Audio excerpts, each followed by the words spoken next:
I make it very clear to all my clients that I don't work past a certain hour at night and I don't work on the weekends. And I need to do that to maintain my own healthy balance. And I'd say most of the time people respect that.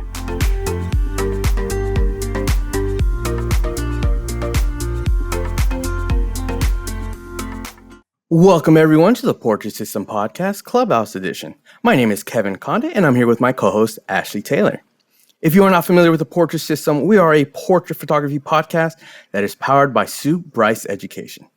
Nikki Klosser hosts our regular Monday episodes, and Ashley and I co-host our Clubhouse Edition, which is live here on the Clubhouse app every Friday at noon Pacific. And then our episodes are released on Thursdays. You can tune in on your favorite podcast app by searching for the Portrait System. Ashley, how are you doing today? I'm good, Kevin. I'm excited to be here with our not one, but two guests today. So today we have Matt Stagliano joining us from Maine and Felicia Reid joining us from Austin, Texas. And they are both awesome portrait photographers who we've had on before. So welcome back, Matt and Felicia. Hey, thanks for having me. Thanks for having me. You're welcome. And just as always, before we get started, I just like to remind all our listeners who are here live that for the first 30 minutes, we're going to be having a conversation where we ask Felicia and Matt questions. But in the second half of the hour, we open it up to audience interaction, which we love. So when the time comes, if you want to ask a question to Matt or Felicia, you will press the hand icon in the lower right-hand part of your screen, and then we'll be able to bring you up on stage. And if you come up with a question before 12:30 Pacific, please jot it down so you don't forget, because we really do love having you guys ask questions. That's the joy of Clubhouse. All right, Kevin. Well, thank you, Mud. So, hello, everyone in our audience. And as you can tell, we're doing something a little bit different. And today we are switching it up. And today we are talking to two of our previous guests, Felicia Reid and Matt Sagliano. We thought that they brought so much value to the podcast that we wanted to have them on for a panel discussion. And Ashley doesn't know it yet, but I'm pulling her into this discussion and asking her questions as well. So, you know, it's coming, Ashley. So welcome, Matt and Felicia.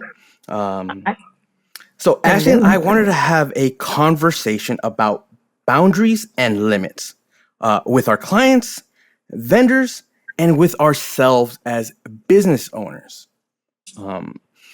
So when a problem in business arises, obviously every situation is unique.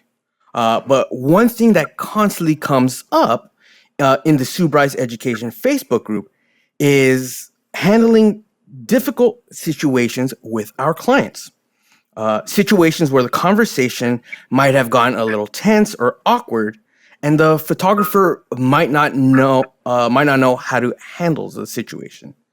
So, can you tell us about a hard time with an unhappy client? What went down, and how did you resolve it? Matt, we'll start with you. Well, I've never had an unhappy client. No. So I think, before I even get to a story about that, one thing that I've certainly learned from Sue and is one of the things that I learned in my corporate world as well, is that if there's ever a problem with a client, it usually comes down to something that you did or did not do yourself, right? And in management, if your employees are unhappy, you typically look at the managers to determine why, right? But in our kind of solopreneur single owner businesses, a lot of the times we only have ourselves to look at. So I think, when problems do arise, it's usually something that I'm not doing. I'm not educating well enough. I'm not giving them enough information. I didn't send them the right email or set the expectations correctly. Something like that typically is the indicator of why they're showing up. Without ego, I'm confident enough in the work that the photos themselves are going to be technically fine. But what did I not do? Did I not connect with them? Did I not, give them what they wanted in terms of a look and feel? So when it comes down to that, it's either a miscommunication on my part or a misunderstanding on my part. Now, to get to the point of like, have you ever had an unhappy client? Hell yeah, of course. But, I'm in the business of making everything right. There's no client that has ever left here that, throws a middle finger while they're walking away. I tend to try to make sure that whatever their problem is, the colors weren't right, I'll reshoot it. The prints were bad, I'll reorder them. Like whatever the case is, I take it upon me to make it right. So give me a second. I can probably come up with a couple of examples, but usually if there's any frustration from a client, it tends to be when they're looking at themselves and they don't like what they see, which is not necessarily something I can control. But a lot of times you'll hear them talk about, oh, I hate that. Oh, I'm fat. Oh, I look like this. Oh, I look like that. So a lot of times in those situations, it comes down to talking, giving people a safe space to listen to them and understand what it is that they're seeing and what it is that I see and explaining that to them and hopefully, smoothing the situation over. So, give me some. I'm sure I'm going to come up with one. I'm going to go back through my archives as we speak here and be like, all right, let me find the problem child in this one. But yeah, that's where I'm coming from. Well, in the meantime, Felicia. Oh, okay. I had to think about this because I think someone on the last podcast had asked me, and because I don't have it often, I couldn't think of it, but I've got a good one. And it does, I agree with Matt. It is always going to come down to communication. And this particular situation, which will happen often with many new photographers and many people, is like, oh my God, that's so expensive. That's too much for me to pay for. And this is after we've done the photo shoot. This has happened. This will happen with new photographers. It happened to me and I wasn't even new. So what had happened was I used those, Sue Bryce vouchers, right? Mm-hmm. And I gave a voucher for a photo shoot, just like Sue Bryce said, $100 to spend. It was a $775 value to someone that knew me well. But they put it at a venue, to raise money. I got the voucher, called the person. Hey, I'm Felicia Reid. I'm going to do this incredible session. They said, no, I want to give this to my daughter-in-law. So I called the daughter-in-law. Hi, I'm Felicia Reid. So-and-so won this voucher. This is what it entails, blah, blah, blah. Meet them in person, pre-pandemic, meet them in person, give them my price list, educate them. Do you have any questions? No. The husband, is the husband going to come? No, he's not going to come. He'll be at the sales session. Do the photo shoot. Incredible experience. I mean, incredible everything. Get to the sales session. Husband is there. They put in their cart $3,400 worth of stuff, right? Mm-hmm. I say, okay, how would you like to pay for that? Oh, no. My mother-in-law is going to pay for that. Well, I didn't know she was a person. I didn't know she was financially involved. And this is kind of where it went down. Come to find out, the mother-in-law called me they posted negative things about me online that I was what do they call it? Oh my God. Bait and switch. Bait and switch. Yep. You're a bait and switch photographer. And they were messaging. So take notes, learn lessons. They're messaging me. I try to call. She never answers. It was a blessing because everything was in writing. And the daughter-in-law badmouthed me in a group online. Well, they don't know I'm Felicia Reid, and everybody knows me and knows I operate with integrity if you know me. So someone was like, Felicia, they're bad-mouthing you online. And I was like, oh my God, I can't even defend myself. Like, I did everything right. I emailed them and I said, I can understand why you feel this way. So my point is I chose to go the high route. I prayed about it. Oh my God, I prayed about it. I was like, Lord, this never happens to me, but it's happening. What is the lesson I need to learn? And so I messaged them and I said, hey, let me just, you can buy individual pictures. It came with one portrait. No, they weren't happy. Each of my pictures were $450 at the time.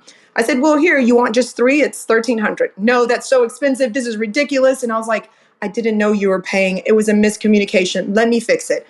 You want these 4 incredible portraits? Let me give them to you. This is her first pregnancy. She's been through a lot of stuff. I want her to be happy. My business, my job is to empower you. You're to leave here more confident, not pissed off, right? And so they agreed that give them the pictures. But then this was after the fact. I get bad mouth online, and I still rose higher. I still took the high road, and I'm like, they hurt. This is not right. And I can only imagine. And so I had to meet them in person, y'all. Okay, I had to meet them in person to deliver these pictures. And I prayed about it. And I met in a public place, Starbucks. And I prayed for peace in my heart. I prayed for her to feel the love from my heart that I felt bad about this situation. And I handed her the pictures and I said, look at them. I didn't say anything when she came in. It's just automatic for me to hold my arms out to hug somebody because it's just my heart, right? She hugged me and I gave her the pictures and she looked at them and I said, do you love them? And she says, I love them. And I said, are you happy? I'm so happy. And I said, well, I had noticed that you said some horrible things about me online. I said, how did I fix this? And she says, yes. And before then, I had talked to my attorney because at the end of the day, it was defamation of character and all other kind of legal things. And he told me not to lawyer up, just, talk to her first because that can make people angry.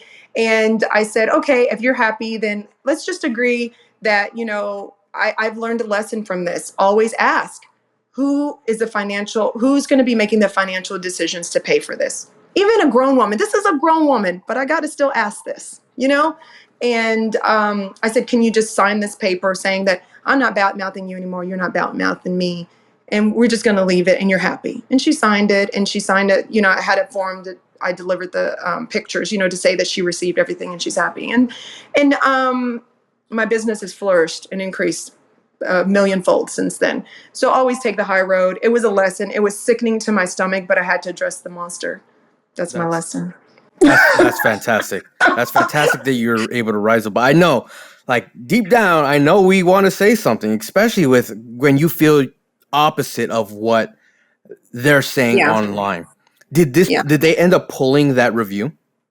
I don't remember they pulled a review, but I don't mind a bad review every now and then to show that, I'm human.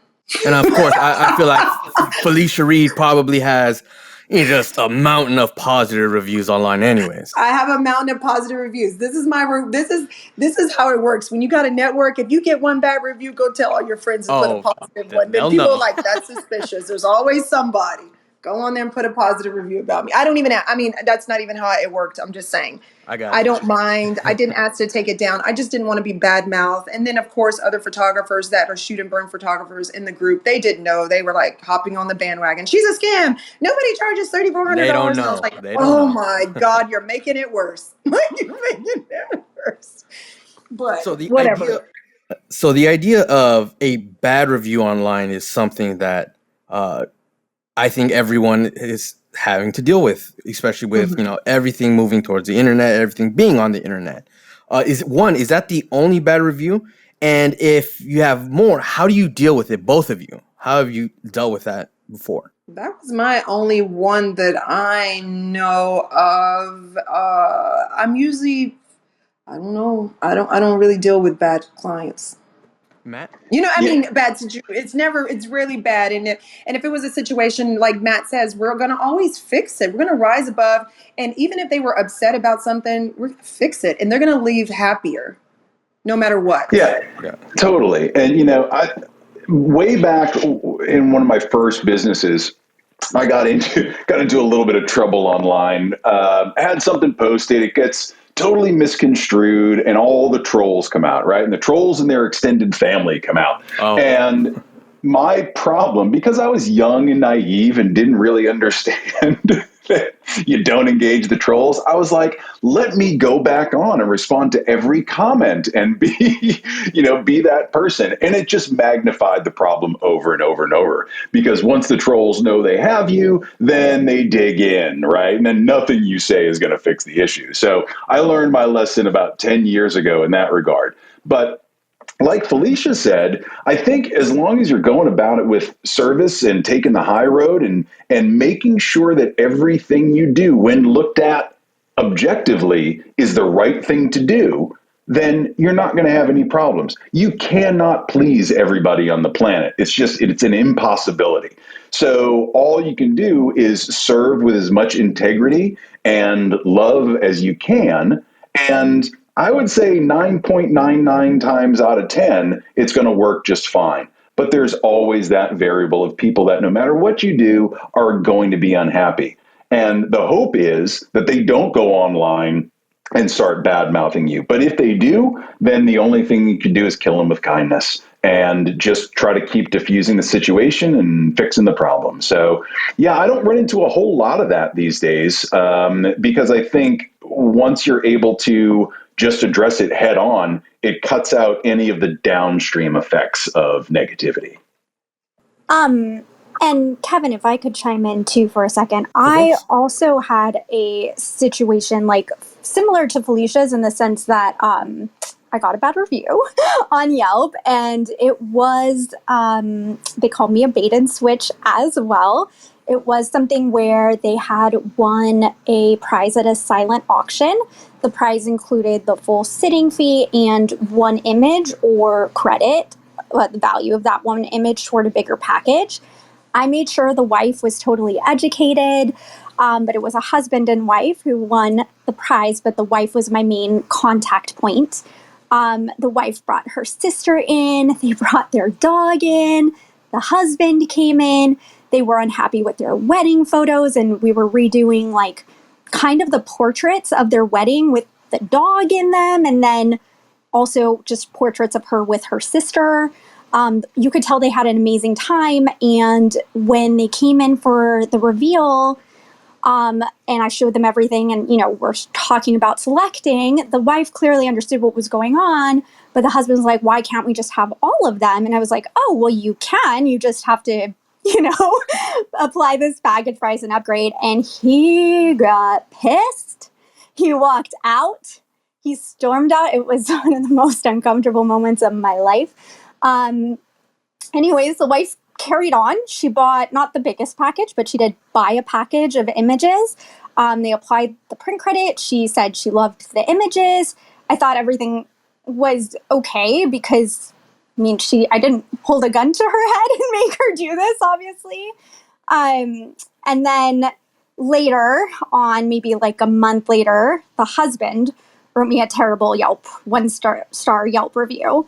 And it said, oh, we bought this at an auction. She bait and switched us. She, charges $300 an image, which is extreme, buyer beware, all this stuff. And the way I handled it was because that sale was closed and like they hadn't personally reached out to me at all, was to calm the heck down. Because when I first, I have such a fight or flight response. And when I first saw that, I was like physically shaking and just like, oh my God, what do I do?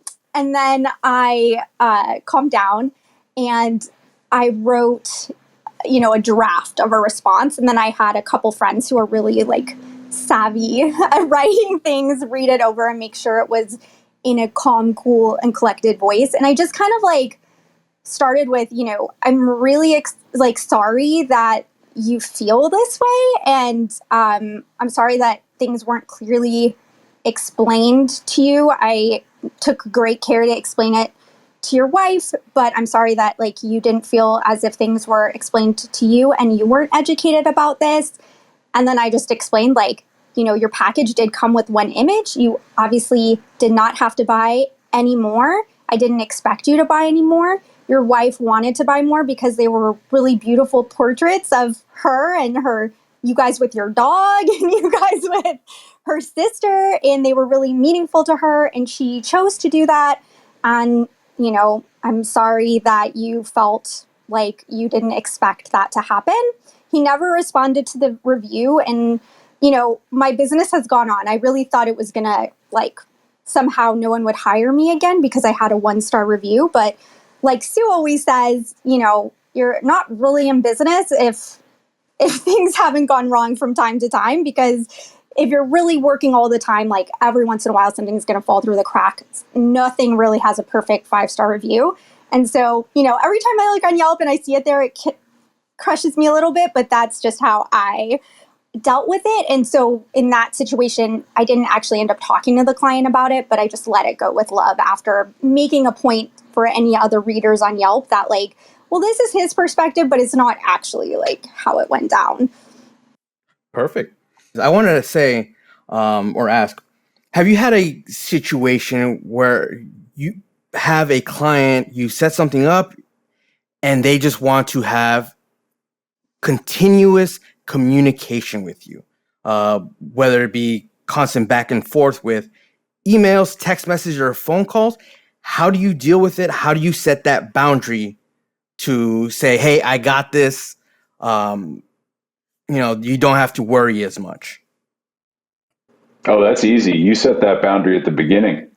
You just say, hey, you educate as much as you can, right? And communicate everything that you provide. And then, if it happens to be a Friday afternoon, I tend to say I don't respond on the weekends and I don't respond after business hours, which is usually about 6 or 7 o'clock. I said, if there's an absolute emergency, which there really never is between the time you do the consult and the shoot itself, if there's an emergency, let me know. But just understand, I most likely will not get back to you on normal issues until Monday. So have a great weekend, and I'll talk to you soon. But I make it very clear to all my clients that I don't work past a certain hour at night, and I don't work on the weekends. And I need to do that to maintain my own healthy balance. And I'd say most of the time people respect that. Occasionally, I will get the odd text or the Facebook message or the Instagram message or something like that. And if it's not ridiculously inconvenient, then I'll respond. But most of the time, I just try to keep my boundaries. It's just the reason I put them in place.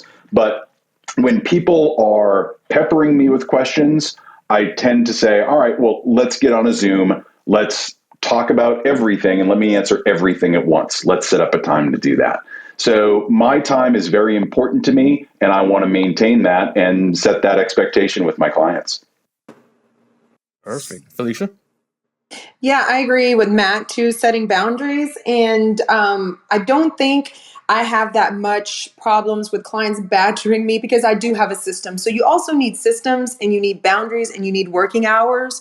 And once my client books me, they have a set of meetings we're going to be having, and I create a vision board. And another thing is, like, sometimes I don't have to say anything. If they text me and it's 5 o'clock, or a client texts me 9 o'clock one night, I was like, I refuse to respond. It's not an emergency. But I think sometimes I'm ADHD, y'all. Seriously. Sometimes it's on my heart and I'm like, I know it right now. And it just happens to be 11 o'clock at night. And I'll send a message to somebody, or even my makeup artist. And I don't expect her to respond. I just know I got to get it out of my brain because it's right now, or I got to send a text message. And I work, they just know I'll respond during working hours and it's not an emergency. And two is communication. They already know we have a meeting coming up. I mean, come on, if they have a photo shoot tomorrow and they're texting me like crazy the next 2 days, it's going to stress me out. I'm going to be like, hey, let's hop on a Zoom or let's hop on FaceTime really fast at my convenience, even if it has to be after hours, just to make sure that there's nothing really wrong. But setting boundaries, and I think you can set them without saying anything. You get a text message, you get a DM after hours, don't respond. Have one of those little pop-up things that come up on Facebook. It's like, hey, these are our office hours. If you can't reach us, fill out a contact form. You know what I mean? I think you can set boundaries without even saying it. Just don't answer the phone. Gotcha. and let me just say this really fast, because in the beginning, when I first started, I thought no client is going to book me. I have to be on it. If they text me, I remember 1 o'clock at night, I was answering messages in my beginning on Facebook. Oh, and I'm talking to them, asking. I was even taking calls, y'all, at 11 o'clock at night. This had to stop. I had to operate like a regular business, and you will not lose a client. I did not lose a client. They will respect you because you're setting up the boundaries. You know what I mean? So you don't have to be on constantly 24/7. And it works. I'm a living testimonial. Yeah, I've dealt with other entrepreneurs where they're saying I'm answering text messages at 2:30, and then or like in the middle of the night, and they wake up, and I hear complaints of why are these people text messaging me this? But they're the ones that tell them, text me whenever you want. But they end up just being angry about the situation. It's like, why aren't you telling them? Well, I need to provide the best customer service possible, and it's like, you're not doing that at 2:30 in the morning, So Yeah. Kevin, I was just going to say, it's not customer service if you're resenting someone because you're... Exactly. And it's like your kids, totally. you have to set boundaries, right? You set boundaries. I think you set boundaries and you get respect when you set the boundaries. And I don't think you have to say much. It's just kind of like, right? Your mama just gives you that look and you just know. Don't talk to me right now. So what about in the complete opposite? So we set up consultations, discuss with clients the process, they pay the session fee, and you set the day of the shoot. Along the way, photographers like to have the wardrobe consultations, the mood boards, the Pinterest boards, and discussions about what's going to happen later on. But yet the client does not communicate with you. The date's getting closer and closer. You don't got the mood board. You haven't gotten the consultation in. They won't answer emails, respond to texts, or anything like that. How do you go about that situation where you just have a client that doesn't want to respond? I had a client Felicia? like that. My photo shoot's coming up next week, Wednesday. I hadn't talked to her. I sent her, I don't know how many messages. I said, I'm not going to do your photo shoot until I talk to you. And I say it with love. I just have a way of saying things, and I was like, I'm not going to let you come in this studio if I don't know what I'm going to do. It's not going to be successful for neither one. She hopped on that Zoom yesterday so fast. Ooh. I can imagine what it's like losing a shoot with Felicia Reid. I mean, you got your dates set up for some time away, I would assume. And they already know. I know exactly. And my clients know in advance. And it's communication. Let's back up. It is communications. When they book me, okay, here's a contract. Fill out this contract saying that I communicated everything with you. This is for us to understand that everything's black and white. But also, they already know that I'm booked out months in advance. Like, you're not getting in until 2022. Okay? So we got to do this. And I think they just know. They just know. And it's kind of like, this is my rescheduling fee. If you have to, I get it. We're in a pandemic. I waive, if God forbid somebody comes up with COVID, I waive it. The next time, this is a complimentary rescheduling fee. The next time you're going to pay me $500. Oh, we got to reschedule a reveal. That's $500. Oh, you can't make up your mind. It's $500. Everything's in writing, and they understand time is money. And I think they just respect me because my business is set up very automated, systematic, and I don't have anybody that doesn't respect it. Matt? Yeah, I don't shoot at the volume that Felicia does. God knows I want to. Don't get me wrong. But my system's a little bit looser than that, probably to my detriment, quite frankly. But I have the same type of situation. I have a shoot going on next week that a woman purchased for her granddaughter. And I've been trying to communicate with the young girl, she's 14, and her mom for several weeks. And the communication has been like pulling teeth. And that's not I never look at it as a bad thing. I just look at it as some people aren't necessarily strong communicators in that way. So we've had enough communication so that I understand that the shoot is going to happen. There's no difficulty there. I have a slight understanding of what we're going for. But we haven't been able to really connect on wardrobe. Now, I'm at the point as well where that doesn't faze me too much because we can do things on the fly, and I've got enough experience that I can, really go into this and create some beautiful portraits without having everything laid out in front of me. However, there's still a little bit of nerves there, right? That things could, not live up to expectations. But at the same time, I do have a written track record of all the communications that I've sent, all the texts, all the, the different venues that I've used to try to get information out of them. I've got that all on record so that if anything comes up, I can address it right there. I'm not expecting it to. Everything I'm sure is going to go perfectly fine. But I love making sure that I have everything written. Anything that I say in a phone call is followed up and repeated in written statements. Any contract that I have is gone over very closely. And then I have systems as well that show if someone's read an email or signed a contract. And it's very easy to follow up that way with gentle nudges. Hey, I saw that you didn't sign your contract. Let's talk about that. And, finding ways to make sure that they understand that you're running a professional business and you're not just some fly-by-night person that they can call or text in the middle of the night. And, that you have value, making sure that you set that up in their mind. Then, I don't get too wrapped around the axle if we don't communicate back and forth a lot. But I make sure that by the time we get to the shoot, I have all the information that I need to make sure the shoot happens, if that makes sense. Does that answer your question, Kevin? Totally. I had one thing to say, too, about receiving money before, because I have a client that I had to say, this is not a good thing either. they love me. They referred to me and they're like, here, send me an invoice. And I'm like, no. We need to get on the phone because you don't know how it works, And they were like, we don't care. We'll pay. I said, but I want to make sure you're flying in. I don't want to waste anybody's time. I want to make sure that I could do exactly what you want to do. And I'm not sure what you want to do. And so I forced them. It took a couple of weeks, but I got her on the phone. Because whenever you start dealing with more affluent people, I deal with a lot of like super rich people. I deal with their assistants, and I rarely talk to the client. It's weird. It's the weirdest thing. And so I'm like, no, I need to talk to the client, not you, because I don't know. You know what I mean? So that can be trouble. So don't just take people's money when they want to give it to you and you don't communicate, and then you're setting yourself up for failure. Does that make sense? Yeah. So this was prior to any consultation, any conversation. Prior. They're just like, invoice me.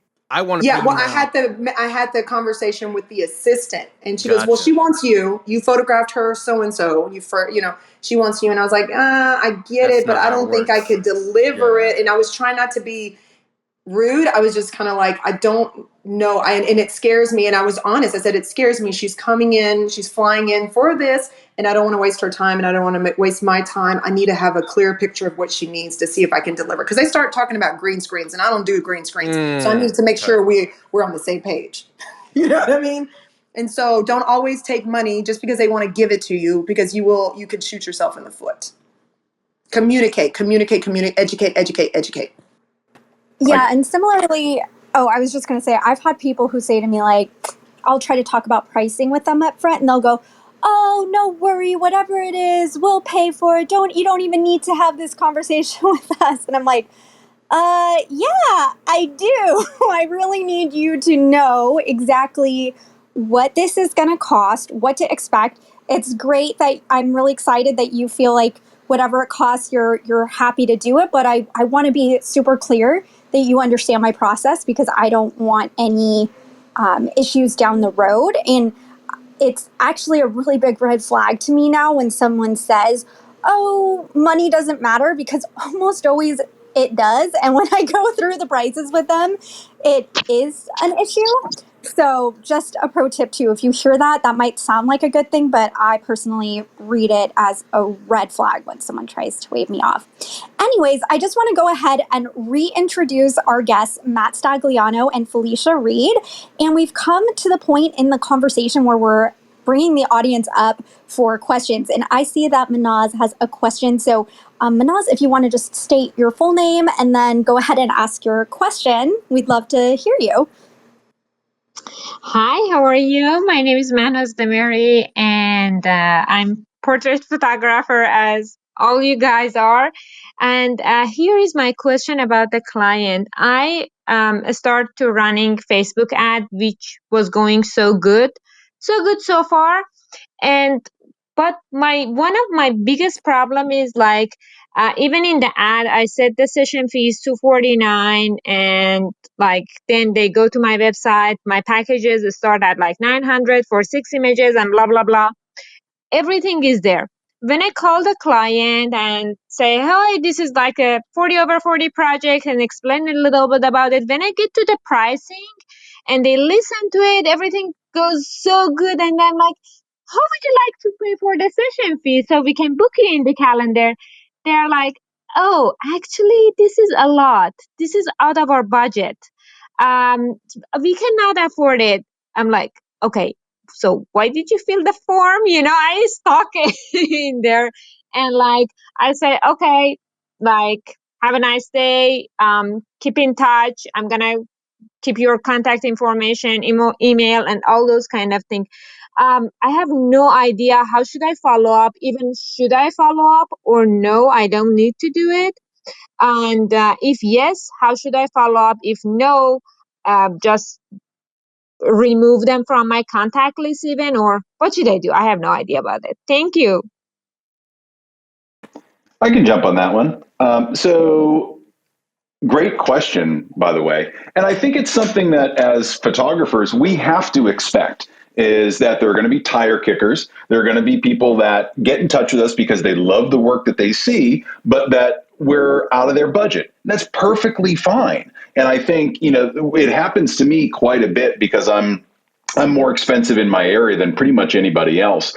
And I'm okay with that because I know what my value is and I've set that value for myself. And people will either purchase that product or they won't. I never get rid of anybody and I always follow up down the road. Hey, I was just thinking about you and, just wanted to drop a line and say hello. Or I keep them on the newsletter list or I keep them on my communications because even though they're saying they can't afford it now, doesn't mean that they can't afford it down the line. And as long as you keep showing up with value and showing them what you do and showing them the love and telling them about new products or new campaigns that you have going on, just because they're saying no now doesn't mean that they're not going to say no, that they're going to say no down the road. They might say yes. So I just keep trying to show the value, give them as much of me as I can give them. And when the time is right for them, they'll walk through my door. But I never take it personally because I already know what my value is and what my products are. So I don't let that bother me. But yeah, I'd always stay in contact with the Manaz. Yeah, I'd say the same thing is like whenever they say they can't afford me, I think Sue taught us this. It's kind of like, oh, I totally understand. I totally understand it is a big investment. And most of my clients, they save up, for this. Or, if you have offerings for payment plans or whatever. So I give them that option. And sometimes that's not. And they'll say, no, I can't do that. It's really expensive right now. I'm like, oh my God, let's stay in touch. I run promos, get on my newsletter list, stay in touch with me on Instagram. I'm quite entertaining. Follow me on Instagram, follow me on Facebook. Some of my clients that book me now, they've probably been watching me 1, 2, 3, 4, 5 years. 5 years. Some of them come, it was probably from 1 year ago, they couldn't afford me. 2 years ago, they couldn't afford me. Three. I mean, if you pay attention to comments on Instagram and Facebook, they're like, I'm saving up my pennies, Felicia. Like you're showing them value, constantly, and you want them to stay in contact with you, so it's okay. Not everybody can afford you, not even me. I can't do every person that calls me on the phone, but sometimes you just have to show them why you cost so much. You know what I mean? By keeping them in the loop with newsletters and correspondence like that on Facebook and Instagram. Perfect. Yeah. Thank you. Oh, I was just going to say, Kevin, the other thing I would just say is like, if you are running a campaign, make sure on that contact form, there's a box that says that they want to opt in. Like, yes, do you want to sign up for my newsletter? And then have them check a box that says yes, because then you've already gotten their permission and you can just automatically add them to your list. And especially if you were running an ad, that's a great way to just get permission even before you have the in-person conversation with them. And if it's a situation of like, I'm getting frustrated because I have this Facebook ad running, I'm getting a high volume of inquiries and people are kind of like wasting your time by booking the phone call, but not really understanding that this costs money. One thing you could do is send like a frequently asked question thing that you send out before the call. That's just like, hey, before we get on the phone call, to make this really efficient for me and you, I already have some frequently asked questions that most people ask me on the phone call. And the first question on mine is, what does this cost? And I just like answer that. And it's like, what does that include? And I answer that. And usually people actually have canceled the call with me because they read that frequently asked question thing and they're like, oh, this isn't going to work out. And the other thing is you could also, if you're really having a high level of inquiries, have something on your contact form for that campaign that says like, I understand that the investment for the campaign is X and that it includes X and that I have the ability to add more images. Because again, if it's just a matter of you don't as a one person have enough time to deal with everyone, you can always set those boundaries ahead of time electronically so that you're not wasting your time getting into this like 30-minute conversation with someone and at mark 25 minutes in, you're finding out that they can't afford you. I think, I'll add one more thing in there really quickly too. And I think it keeps coming back to the same thing. And this is why I love Felicia's systems is that everything is a system, right? As long as you have anticipated the answers to some of these questions and you've practiced with the scripts and you have a way to deal with whatever comes your way, then it makes it a lot easier when any sort of, and I'm throwing air quotes like everybody in the room can see them, when you're looking at conflict or you're looking at problems, you're going to have a system to deal with that. So go through the exercise of just saying, what's the worst that could happen? What if someone leaves me a bad Yelp review? What am I going to do? Or what if they say they can't afford me? What am I going to do? Think through some of those things and fill in those gaps so that when the opportunities arise, you're already there and ready to deal with whatever situation comes up. If that helps. But I love systems, and Felicia's the master of them. And I was just going to say, people don't read. I'm just telling you, and I'm one of them. I booked a photo shoot coming up, and I am that one. I'm like, I got money. I don't care what it costs. I already got a budget, whatever. And my photographer's like, did you sign your contract? I was like, no. Did you read it? No. I'm like, what do I bring? She goes, why didn't you read it? I sent it to you. I was like, I ain't got time for that. I'm horrible. People don't read. Oh, that's awesome. To bring it back to the boundaries of with clients, Felicia, you brought us something interesting with the affluent client and them telling you, what they want to do. Just send me the invoice. I want to know, how do you tell a client no and affirm no, this just cannot happen? How do you go about saying that client, maybe she wants to have the business photography stuff, but then she wants to do something completely wild, with compositing work, and she wants to Felicia Reid, but she wants to also like be composited into something, Are you reading my mind? Do you know my client? I figure with green screen, where does she want to be put, and how do you tell her no? So I say, I want to make sure, even whenever I get an inquiry, let's get on the phone. I need to know if we're a good match. I only want to work with clients that love my processes and follow my processes, and we're a good match, because I'm not always a good fit for everybody. And I'm just honest. I don't do babies. I don't do events. I don't do weddings. I don't do, there's a lot of things I don't do. I don't want to shoot outside. Are we talking about going outside? Because it's not happening. I am so niche down. It is unbelievable. And I'm like, and I literally say, I don't know what she wants. And no, I'm not. That is not how it works. I don't feel comfortable. This is and I think people will respect you more than taking on the work and you can't do it, and they're going to give you a bad review. People respect me more by saying, I don't feel comfortable. I don't feel comfortable with that. This is my process. Let's hop on a phone call really quick. Let me get your boss on the line. I have to. I cannot take your money. I will not take your money. Tell her I'm not taking that money. It's just not happening. There you go. It's just like that. Gotcha. We got to see if we're a good fit. Are we a good fit? Matt, how do you tell a client no? I say no. It's really as simple as it's as simple as that. I don't mean to be flippant with that, but I'm kind of like Felicia. I don't do babies or weddings or couples or engagements, or I have a specific little niche. I've built my style. People come to me for that. If they ask me for something that I can't do, the best thing I can do is respect them enough to say, I either don't do that, I can't do that, but I'm happy to refer you to someone that will. Always solve the problem if you can't do it. If they're really heart set on, getting big fantasy composites, I can give you a ton of people that do that type of work. That's not what I do. And you're only going to wind up disappointed if you think that I can and I give you something that's subpar. But I'll never put myself in that situation. I just say no.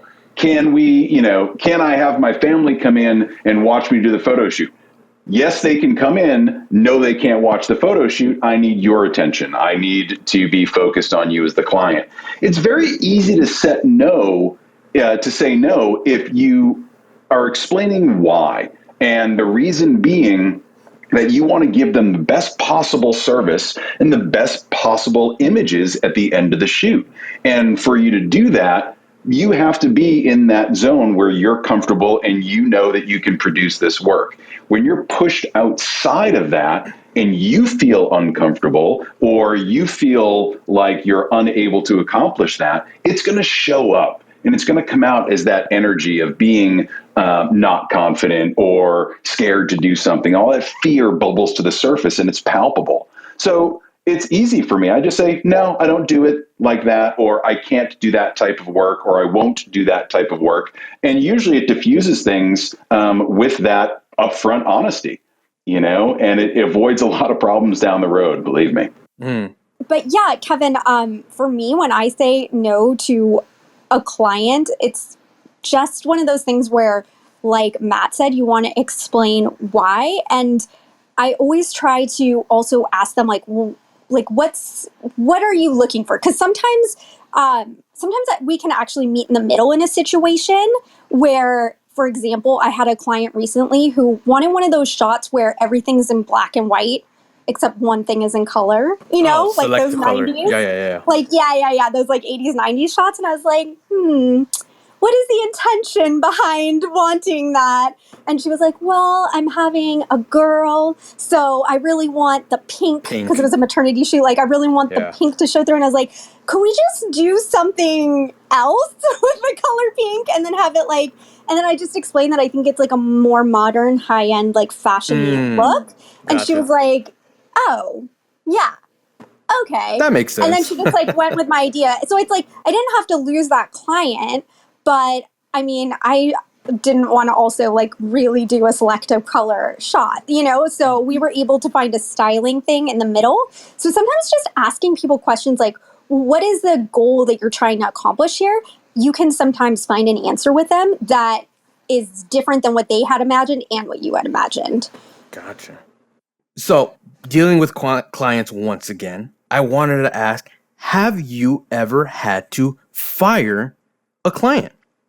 And if so, how did that go? Felicia? Oh my God, I don't know who's going to be listening to this, Let's go ahead and leave names out, I mean, I ain't got to say no names. They don't know who they are. No, it happens benignly. Did I fire a client? I can't remember. But there's a client that is like my top client. She pays me a lot of money, but she worries me to death. Like, she's one of those worries me to death. And she's flaky. She cancels a lot, but when she comes, she spends like $7,000 or more. And I just benignly avoid her. She texts me. I'm like, She goes, we need to schedule a photo shoot. I'm like, I swear it's been like 6 months. I'm like, I don't know it's how difficult. I need to work on this. I don't know how to tell her you're just flaky. I can't deal with you no more. I mean, you're Felicia Reid, right? You deal with scheduling, you get things on time, and when a client isn't putting your time and making it valuable, it's kind of like friends. You just benignly just don't respond. Yeah, gotcha. So I haven't taken someone's money yet and fired them. Gotcha.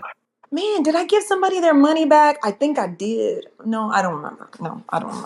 I rarely have that problem, but I know people that I don't want to work with, and I'm like, And you just completely avoid them in general, so you don't even have to deal with the idea of firing them. I know there's probably a better way to do this, but I don't know yet. Matt, I'm still learning. Matt, have you ever had to deal with a situation where you had to let go of a client because they just wasn't working out? Yeah, there's from previous photography and video businesses where, the client just becomes too much. They're taking up too much time. You're making too many revisions. You're doing too many things. You finish the job with love, but when they come back, they are, suddenly you're unavailable for all the dates that they want, or you don't have time in the schedule, or, it's understanding, how does that client make you feel? And do I want to keep feeling that way? Right. So Felicia, what she was just talking about resonated so hard, because I had a client last year that the shoot was a great shoot conceptually, but it went off the rails very, very quickly at the beginning. And my own problem in that is I didn't set the right boundaries, and I'll fully own that. And what happened was it became a tough shoot. And then after the third round of revisions, it became still like not satisfying. And I realized it was a person that probably just wasn't ever going to be satisfied with the images. And once the sale was over, she wanted to immediately rebook for, some more family stuff. And I said, well, we'll have to get back to you.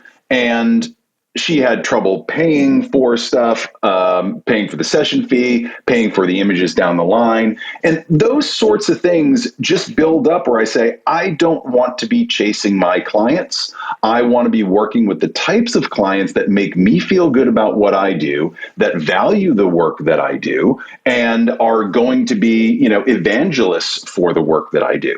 So, I try not to get into the situation where I'm firing anybody, but certainly there are clients that just based on the interaction, it's either not a good fit, or when they want to come back and you remember the interactions that you had before, maybe you're not available, or maybe you're booked, or, there's just ways like Felicia said, to benignly, get around the issue. I've never felt like confronting them right away and saying, you're not my cup of tea is the way to go. So, Gotcha. call it avoidance, but I think it's the right way to go. Whatever makes you happy and keeps you as a business owner happy, you do what you got to do. So I wanted to switch it a little bit over to you guys and how you set boundaries for yourselves. Are there any systems that you've set in place to separate your work time and your personal time? Do you have office hours, and how do you enforce those with yourself? Felicia. Yeah, I do. And I've talked about this before, is time blocking is so important. And again, I highly recommend reading The 12-Week Year. It's an incredible book, and it kind of just helps you with time blocking and stuff. But I photograph Monday, Wednesday, and Friday night between the hours of 9:30 and 2:30. Tuesdays is my day off and my coaching days when I do coaching. Thursdays is networking day. Saturday and Sunday, I'm off from shooting. And if someone wants a weekend, I put a high price on a weekend, which I never do anyways, $4,000 for a Saturday, but I don't really photograph. I'll do reveals or Zoom calls, on Saturday mornings because I'm a morning person and everybody's asleep. And that's just it. I have a Calendly. Calendly is amazing. Or if y'all might have other systems of the calendars. Oh, So yeah. when I do a coaching call, I send it. I'm like, okay, I coach on Tuesdays. Here's my Calendly. It's only set for Tuesdays, and it's for coaching calls. Pick a day. I have one-to-ones with other businesses or my wardrobe consultations. They're only on Thursdays at a certain time. I put them in Calendly. Yeah, someone's like, let's connect. I'm like, okay, here's my Calendly. They ain't got but one choice. That's how I control it. That makes Right. total And sense. and then I make sure I schedule my whole year. I start at the beginning of the year and I have one of those big old calendars and I schedule every quarter. Remember, every quarter I take off time, 4 days at the beginning of every quarter to reward myself for all the hard work I did. And I schedule all my vacations first. And then I schedule my shoots. I schedule my holidays. I know I'm going to be off everything's scheduled in advance. So I kind of know when I have to do stuff. You know what I mean? How I have to, I'm going to WPPI. So I'm going to be gone a week, but I do about 10 shoots a month. So I had to get those 10 shoots somehow because I'm gone a week. So it's always working with a calendar and time blocking. That's what works for me. Well, I'll see you at WPPI, but Yes. thank you for that. Matt. Yeah, I'm the same way. I believe in time blocking. So my shoot days are Monday, Wednesday, Friday. I don't shoot on the weekend, but because it's just me, I tend to work quite a bit. Tuesdays are my focused admin days. Thursdays are my day off. And usually weekends are kind of up for grabs. I try not to work at all, but I'll check in here and there, but I don't shoot on the weekends. I use that for personal work, or if I want to go out and shoot something like extreme sports or mountain biking or something to that effect. When it comes to, what I do to set my days in time blocking, I'm usually up pretty routinely at about 5:30. I exercise, journal, meditate, have coffee, done by 8 o'clock. I do a Clubhouse morning panel from 9 to 10:30 every morning. And then my hours for work are 10:30 to 4, 10:30 to 5, thereabouts. So I have things very structured for me. And what that allows is very repeatable, consistent service. And I know exactly when things are going to be scheduled. I know exactly when things need to be blocked off. And it allows me, having that structure allows me the flexibility when I want it. But I use Calendly just like Felicia does. I think it's phenomenal. That's how I schedule my consultations. So, yeah, I mean, having structure really keeps you on track, and that way you don't feel as frantic doing anything. Especially me, I don't have anyone working for me. I need to stay focused, or I'll be all over the place. I'm just a mess without a calendar, and that's been the way that I've been for 2 decades. So, yeah. Calendar. Perfect. So, we're getting close. I wanted to finish off with one fun question for you guys, and then after that, go ahead and hit me with your socials. You got 2 weeks. 2 weeks vacation. Go anywhere in the world to rest up, to reset. Where are you guys going? Matt? I'm going to Australia. Never been there. It's someplace that I've always wanted to go. I'll wait until they're not locked down anymore. But yeah, I do want to go to Australia more than anything. That's been the bucket list of mine. Yep, for sure. Surfing? Exploring, really.